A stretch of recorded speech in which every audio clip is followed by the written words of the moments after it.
paano nag-form yung friendship natin. Yeah. We didn't start na walo tayo kasi nanggaling tayo sa mas malaking grupo ng ano, 'di ba? How many? Mga more than 20 plus ata, right? 24, no? Yeah, half of the classroom. Yeah. Well, siguro nung unang-una we found common interests. Tapos same yung ruta ng pauwi kasi nagkakasabay-sabay tayo, 'di ba? Kaya lagi tayong bultuan, lagi magkakasabay dati. But as we went along, parang doon namin nakilala kung sino talaga yung parang magiging kaklik namin. Kaya kaming walo yung or parang nagkaroon ng another form of barkada, and that was us. Sinasabi niya 8 pero 5 lang kami. May kita nyo rin yung tatlo Very soon. sana. Soon, hopefully makasama sila in one of our outings. Alam nyo naman kung gaano nakahirap mag-meet ang mga trentahe. Yeah. So, Parang even before na gumraduate kami and mag-work, parang naging meeting place namin yung nasa may picnic area ng PUP, sa may along Ilog Pasig. Tapos nakikita kita kami doon, makain kami. Tapos ano pa ba, may pag-uwian, since sabay-sabay kami pa uwi, matambay din kami sa mga fast food. MOA. Para spend ng time before umuwi or magpahupa ng rush hour. Yeah. Naabot kami ng midnight para lang maging hindi na traffic kasi pag Saka EDSA daan super napunuan sa hectic. bus. Yes, Correct. hindi na rin punuan. Kaya dun nabuo yung mas strong bond namin sa Yes. pagtambay. So ito talagang pagtambay namin. Kinaugalian na namin for more than a decade. So yes. Correct. And may I also add, na siguro one of the reasons why nag-stick tayong walo is because pag may groupings, tayo rin, di ba? So pag may, kanya sa isang subject, parang magugrupo-grupo syempre, di ba, for a certain project. So tayo lang din pipiliin natin. and may isa pa. So, hindi naman sa nagpapakabuti. Pero hindi kasi kami mahilig gumimik. Kami mahilig uminom, lumabas. Gaya nga ng sabi ni Ed, pinaka-trip na namin yan yung pagtambay sa kung saan-saan, kakain. Ito, which is yung ginagawa pa rin namin up until now. Yes, sleepover, kwentuhan, ganyan. Parang hindi talaga kami nag-e-enjoy pag nag-iinuman, nasa bar. Kaya, Hindi talaga natin personality. I think, yes, parang trinay din natin siya na Yes. parang Pero nung may pera uminom na tayo, pag may birthday, pero parang it's not really our trip. Kumbaga. Yes. masaya na kami sa video, okay? Pero hanggang dun na lang. kain. Kain. Kain talaga yun. Kain. Correct. Yung share ko pa, speaking of inuman, ang first ko na alcohol intake ay sa debut ni Marjorie. Ilan ka ba? Yun yung first ko na inom, Patanduay Ice yun na color blue. So, since isa siya sa mga unang debut na na-attendan ko, so, as a friend, kailangan kong uminom para maging fun naman. Doon naman, safe naman yung space. So, sa bahay naman yun. So, yun yung isa kong share na memory about inuman. Tapos yung isa pa is yung birthday naman ni Charlon na halos na-invite niya yung buong klase na mag-overnight sa bahay nila sa I QC. remember so many things. Pero napakasaya ng mga times na yun. Yun, so Lahat pa yun, buong klase yun. Yeah, almost half, no? Ay, hindi na. Halos lahat. Isang buong jeep yun, naalala mo. More than half yun. Kasi nga Pasembre. Ay, na-distract si Rudy. So pag pupunta kayo dito sa porch, hanapin nyo si Parang May- punta kayo dito, guys. may cuting barista. ano na yan? Camera rolling. Test. Oo, yun. So we did a change location because meron nagse-set up ng tent doon and baka maka-disturb kami sa business. So nag-decide kami na mag-change ng location dito sa park. Yes. So as we were saying earlier, nakaka 16 years of friendship na tayo, no? So Ano sa tingin nyo yung, or what made us parang, parang wala akong maisip. parang hindi ko makuha yung question eh. Pero paano natin na-maintain yung friendship? 'Di ba? 16 years is no joke. Alam mo pala ikaw. Huwag nagsalita. Alam mo. How did we maintain yung friendship for 16 years?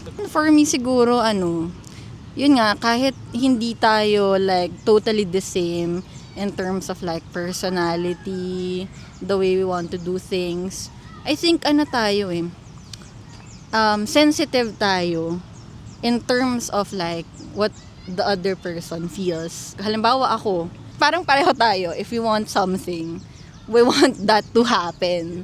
Parang minsan na-frustrate ako, like, di ba minsan pag ganun, meron kang plan in mind, then eventually it won't happen.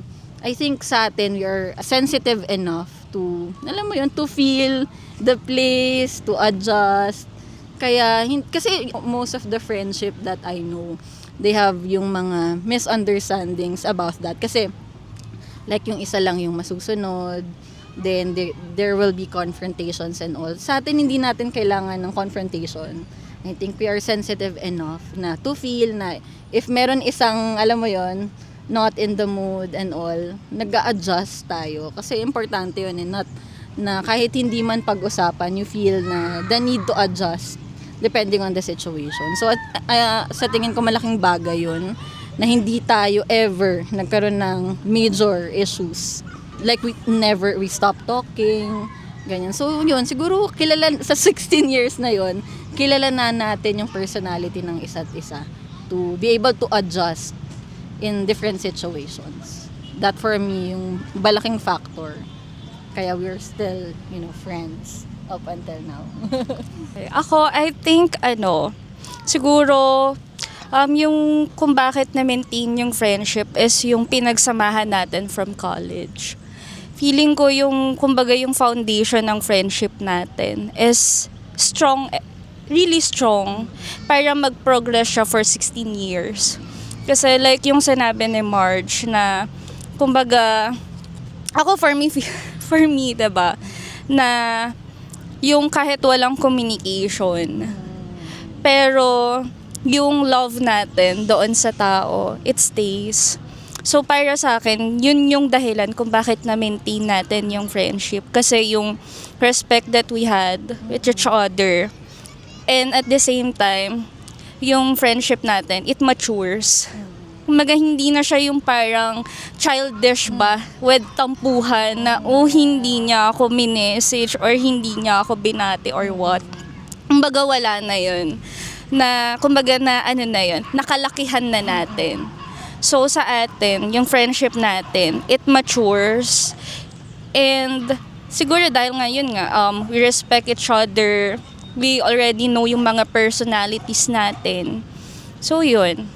Ako, aside from obviously na i-enjoy natin yung company ng isa't isa, same tayo ng mga trips sa buhay, big factor din talaga yung yung foundation na nag-start since college. Kasi parang, alam mo yun, lahat naman tayo nun, I would say na hindi masyadong nakakaluwag-luwag. Struggling. Up until, yun nga, nagkaroon na ng work, nakaka-afford na to buy expensive coffee. Diba? Kasi dati, hindi naman natin may imagine na, alam mo yun, masyadong mahal. Oo, yung makapakape na 200, ganyan. Pero ngayon, diba? Parang ang saya din kasing makita na yung mga kaibigan, tayong magkakaibigan, nag-grow individually. And tapos, yun, parang nakakatuwa lang na ang layo, parang hindi naman sa pero parang ang layo na natin dun sa dati. And kahit na ganun pa man, parang masaya na kasama ko pa din kayo na nakakilala sa akin nung ibang-iba pa yung mga buhay natin. Ganun. So I think Siguro yung personalities din namin na swak sa isa't isa. Since hindi lahat din confrontational. Pero hindi rin naman lahat emotional lang sabay-sabay. So, nagbabalance out. And eventually, yun yung nagiging parang foundation? Maybe? Or secret ingredient. Yun. For me, more than anything, ang napansin ko sa friendship namin is that, maintain natin yung open communication. So parang we didn't cut anyone, we didn't lose the communication. Kahit na after graduation, nagkaroon tayo ng kanya-kanyang buhay, diba? And yet, parang there is someone who is willing to reach out para makipagkita and to bond together. So I think yung mga yung mga ganong panahon, it made us stronger and nandun pa rin yung bond after that. So I think yun yung one of the most important ingredients na meron tayo. And until now, pinapractice pa rin natin siya. So, ano naman yung parang nilulook forward natin together. So ako, simple lang talaga. I want to spend more time with you guys. And gusto ko sana, if possible, more travels abroad or locally. Kasi ang saya niya eh. Parang, di ba na-experience na natin siya many times. And iba talaga experience when you do it with your friends. Yeah. With the people that you know. Di ba? So I'm really looking forward to that. And I think, sana makulayan yung mga natin, plans natin this year. Yes. Yes, for next year. So yun yung pinaka nilulook forward ko. And also, for this vlog nyo, sana magpatuloy ito. Sana mag-grow to. Sana maging purposeful yung vlog natin na to. Amen. A muna tayo.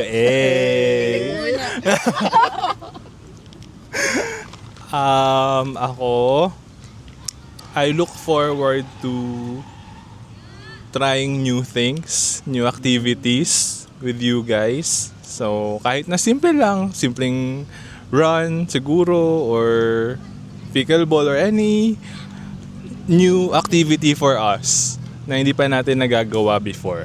Kasi yun nga, lagi lang tayong nagkakape, umakain kung saan-saan, gagala. So, gusto ko naman yun. Looking forward naman ako na makapag-try tayo ng ibang bagay naman. Yun lang. Ako, nilulook forward ko is gusto kong mag-celebrate ng Christmas or New Year together. Kakasama tayo. Kasi it's something na hindi pa natin na-try. So, yun yung parang gusto ko na gawin natin. Either dito sa Philippines, somewhere dito, or out of the country kung kaya ng budget. Yun. Ano, naubos na. Like, ano pa? Nasabi na lang. Uy, wala na akong maisip. Di ka muna. Teka lang, naglo-loading. Siguro for me, yun nga, other than the activities that we want to experience together, siguro gusto ko din na we all excel in our own fields. Like, professionally. Kasi it's something na siguro na hindi natin talaga masyadong napag-uusapan na like ano yung mga goals natin like professionally or sa ating mga career. So whatever it is na we're looking forward individually, career-wise, I hope na we celebrate pa rin together and alam niyo yun, kahit gaano ka simple yung mga milestones natin sa work. Maybe we could start, sharing din. Kasi we'll never know na, for example, yung mga achievements nyo could actually inspire us. Any one of us, di ba, na could be struggling sa work, could be looking forward to, changes and all. So yun, siguro, to more times na we talk about our careers and celebrate yung mga small wins natin. Yeah. Kung ikaw yung panglima, ano pang sasabihin mo? I think, as a trentahin, ang nilolook forward ko is we grow older, healthier. Yun. And not just physically, mentally, kasi may struggles in our personal lives. Ganon.